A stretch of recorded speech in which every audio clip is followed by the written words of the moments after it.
ये है आज की आधुनिक अयोध्या। तो चलिए इसे गहराई से जानने की शुरुआत करते हैं। बस अड्डा। राम मंदिर से 7 किलोमीटर की दूरी पर 14 बीघा जमीन पर 219 करोड़ की लागत से लखनऊ हाईवे पर नया बस अड्डा बनकर तैयार है। Railway station. मंदिर से 1 किलोमीटर की दूरी पर 240 करोड़ रुपए में नया रेलवे स्टेशन डिजाइन किया गया है। भविष्य में अयोध्या से दिल्ली, मुंबई, चेन्नई, बेंगलोर, पुणे, कोलकाता, नागपुर, लखनऊ और जम्मू जैसे शहरों के लिए विशेष रेलगाड़ियां चलाई जाएंगी। हवाई अड्डा। 1450 करोड़ रुपए में लगभग 1300 बीघे में फैला हुआ प्रयागराज हाईवे पर नाके के पास बनाया गया है नया एयरपोर्ट। यहाँ से राम मंदिर की दूरी सिर्फ 12 किलोमीटर है। भविष्य में कई बड़े महानगरों के लिए सीधे उड़ानें उपलब्ध होंगी। घाघरा जलमार्ग। अगर आपके पास अपनी खुद की मोटर बोट है तो छपरा से घाघरा यानी सरयू नदी की सैर करते हुए लगभग 300 किलोमीटर नदी में चलकर भी अयोध्या पहुंच सकते हैं। भविष्य में इस रूट के लिए भी मोटर बोट चलाए जाने का प्रस्ताव है। राम मंदिर। अयोध्या के राम मंदिर की कुल कीमत है 1800 करोड़। पूरी तरह बन जाने के बाद अयोध्या का मुख्य आकर्षण होगा। राजस्थान के मशहूर मकराना के पत्थरों से आकार लेते इस मंदिर की अनुमानित उम्र होगी लगभग 1000 साल। 22 जनवरी को पहली मंजिल का उद्घाटन होगा, जिसमें राम की बाल्यावस्था की मूर्ति रखी जाएगी। बाकी की 2 मंजिलों का कार्य चलता रहेगा। खजुराहो के मंदिरों की नागर शैली के आधार पर इसे तराशा जा रहा है। मंदिर का कुल क्षेत्रफल 156 एकड़ या 251 बीघा है। हनुमानगढ़ी। राम मंदिर से लगभग 800 मीटर की दूरी पर स्थित है हनुमानगढ़ी। मंदिर के आवासीय परिसर को मिलाकर यह लगभग 52 बीघे में फैला हुआ है। मंदिर की 76 सीढ़ियां चढ़कर हनुमान जी के दर्शन के बाद ही राम मंदिर में जाने का विधान है। यह मंदिर अयोध्या शहर के ठीक बीच में एक ऊंचे टीले पर बना है। शहर की तरफ आने वाले आक्रमणकारियों के आने की सूचना यहीं से प्राप्त करके अयोध्या के राजा तक भेजी जाती थी। इतिहासकारों के अनुसार जितनी बार भी अयोध्या पर आक्रमण हुआ, उतनी बार इस मंदिर को भी विध्वंस झेलना पड़ा। हालांकि सन्यासियों ने हर बार इस मंदिर को फिर से खड़ा किया। आज यह मंदिर रामानंद संप्रदाय और निर्वाणी अखाड़े के अधीन है। राम की पेड़ी। अयोध्या को सरयू नदी की भयंकर बाढ़ से बचाने के लिए इस बांध का निर्माण किया गया था, जिस पर श्रद्धालुओं के स्नान के लिए कई घाट बना दिए गए थे। इतिहासकारों के अनुसार जितनी बार भी बांध टूटता था, सरयू का पानी अयोध्या की गलियों में घुस आया करता था। इसी बाढ़ से बचने के लिए पूरे अयोध्या में जगह जगह पर ऊंचे टीले बनाए गए थे, जैसे राम टीला, हनुमान टीला, लक्ष्मण टीला। आज ये बांध अयोध्या का मुख्य पर्यटन स्थल बन चुका है। हर दीपावली पर यहाँ लाखों दिए जलाकर रामायण की उस घटना को उत्सव के रूप में मनाया जाता है जब श्री राम अयोध्या वापस लौटे थे। अयोध्या के कई बार उजड़ने के पीछे एक कारण इस नदी को भी माना जाता है। हालांकि इसी नदी की वजह से यहाँ पर गन्ने की खेती बड़े स्तर पर की जाती है। लता मंगेशकर चौराहा। नया घाट और बस स्टैंड के पास ही अयोध्या का मुख्य चौराहा 6.7 करोड़ रुपए में बनकर तैयार हुआ है। पद्मश्री से सम्मानित राम सुथार जी ने 2 माह के कठिन परिश्रम के बाद इस 40 फीट लंबी वीणा को आकार दिया। 14 टन की इस वीणा को लता जी के स्मृति चिन्ह के रूप में यहाँ पर लगाया गया है। इसीलिए इसका नाम नया घाट चौराहे से बदलकर लता मंगेशकर चौराहा कर दिया गया है। धर्मपथ। नया घाट से कुछ पहले सड़क के दोनों तरफ 30 फीट ऊंचे 40 सूर्य स्तंभ लगाए गए हैं, जिसे धर्मपथ का नाम दिया गया है, जो श्री राम के राजकुल सूर्यवंश का प्रतीक है।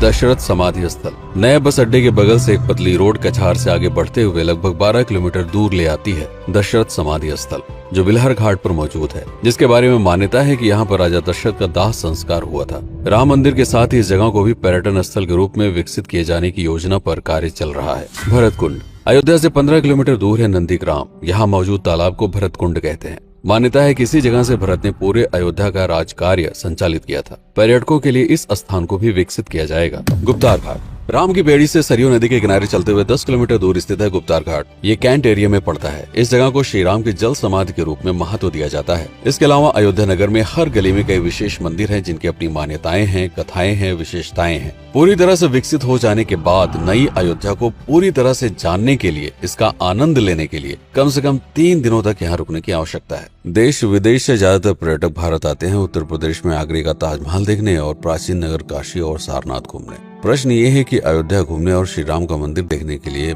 भला विदेशी क्यों आएंगे? और इसका कारण है भारत में लिखी गई राम कथा की सबसे पहली और प्राचीन पुस्तक रामायण। भारत में रामायण के अलावा कंबोडिया में रीमकेर, थाईलैंड में रामकियन, जो कि वहाँ की राष्ट्रीय पुस्तक है, इंडोनेशिया में ककनिक, नेपाल में भानुभक्त रामायण जैसी पुस्तकों में वाल्मीकि की रामकथा से प्रेरणा लेकर इसे अपने अपने देश की संस्कृति के हिसाब से फिर से लिखा गया है। पात्रों के नाम, कुछ नई घटनाओं के अलावा मूल रामकथा सभी में एक जैसी है। इसके अलावा भारत में ही रामकथा को लेकर संस्कृत में 7 संस्करण, हिंदी में 3 संस्करण, गुजराती में 47, उड़िया में 14, तेलुगु में 5, कन्नड़ में 4 और अन्य भाषाओं में लगभग 17 संस्करण मौजूद है। इसके अलावा लिखे गए नाटक, कविताएं आदि को भी अगर मिला दिया जाए तो इस दुनिया में 300 से अधिक तरह से राम कथाएं बार बार लिखी गई हैं। इन सभी राम कथाओं पर कई विशेषज्ञों ने समय समय पर अध्ययन किया और अपने विचार दिए। Father Camille Bulcke, Hermann Jacobi, Wendy Doniger, Edward अल खरर, Alf Hiltebeitel, Paula Richman, Aubrey Menon, Ramesh Menon, Radha Vishwanath, Shantanu Gupta, Meenakshi Jain, Lala Sitaram, Swami Gyanananda Saraswati जैसे कई लोगों ने समय समय पर राम कथा को लेकर गहन शोध किया और इसमें छिपे हुए मूल कथा के साथ ही इसके इतिहास को समझने का प्रयास भी किया। राम कथा थी कौशल प्रदेश के द्वारा किष्किंधा और लंका पर विजय प्राप्त करने की पहली बार एक अखंड भारत के निर्माण की। रामायण महत्वपूर्ण इसलिए हो जाता है क्योंकि ये अखंड भारत युद्ध से अधिक व्यक्ति के आदर्शों, सूझबूझ, मित्रता जैसे गुणों से स्थापित हुआ। रामायण एक ऐसा डॉक्यूमेंट है जो ये समझाता है कि भारत पहली बार एक कैसे हुआ। इसलिए ये गाथा न तो कभी भुलाई जा सकती है और न ही कभी मिटाई जा सकती है। और आज की अयोध्या उसी अखंड भारत का एक प्रतीक है, अपनी संपन्नता के कारण जिसने समय समय पर बाहरी आक्रमणकारियों का भी सामना किया। अयोध्या की इसी संपन्नता ने यहाँ पर मुगलों को भी आकर्षित किया। महात्मा बुद्ध भी यहाँ पर रुके, सिखों के गुरु साहब भी आए और जैन धर्म के तीर्थंकर भी। सिर्फ आए ही नहीं बल्कि उनके अनुयायी यहीं पर बसते चले गए।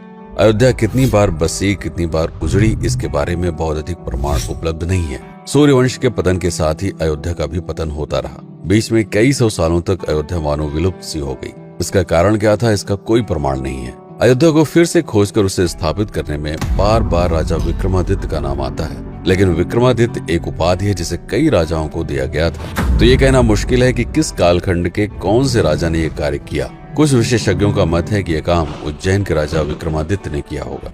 नंदवंश, मौर्य वंश, शुंग वंश, गुप्त वंश आदि के साम्राज्य में भी अयोध्या का वर्णन प्राप्त होता है। सबसे बड़ा विध्वंस हुआ 1527 के आसपास बाबर के कार्यकाल में, जब राम मंदिर को ध्वस्त कर बाबरी मस्जिद स्थापित की गई।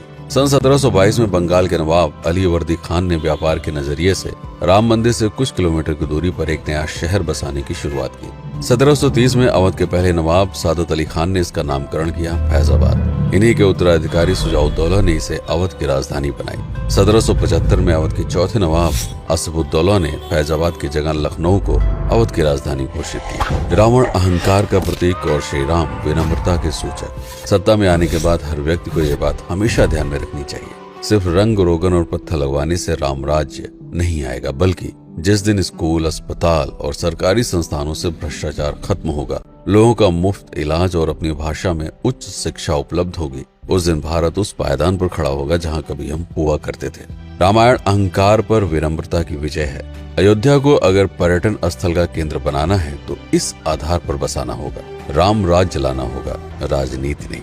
यदि इस वीडियो में कोई त्रुटि हुई हो तो उसके लिए क्षमा करें। वीडियो पर समय बिताने के लिए आपका बहुत बहुत धन्यवाद।